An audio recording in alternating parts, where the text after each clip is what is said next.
په مزار شریف ښار کې د ایران هیواد د سیاسي استازولۍ مرستیال وویل چې هیواد یې د افغانستان وروستیو سیل ځپلو کورنیو څخه د ملاتړ په موخه په پرلپسې توګه بشرپاله مرستې ترسره کړې دي چې په دوام سره دا ځل هم د مرستو دویمه ستره جوپه چې خوراکي او نور د اړتیا وړ توکي پکې شامل دي په بلخ ولایت کې د اسلامي امارت مسئولینو ته وسپارله.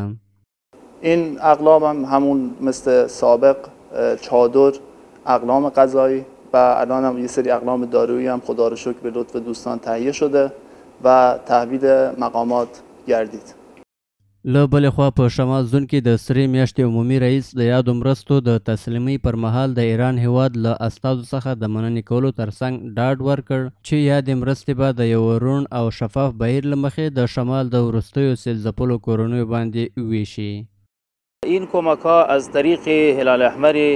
افغانی با ولایت بغلان فرستاده شده و اونجا به مردمی که متضرر شده بودند توزیع شده است.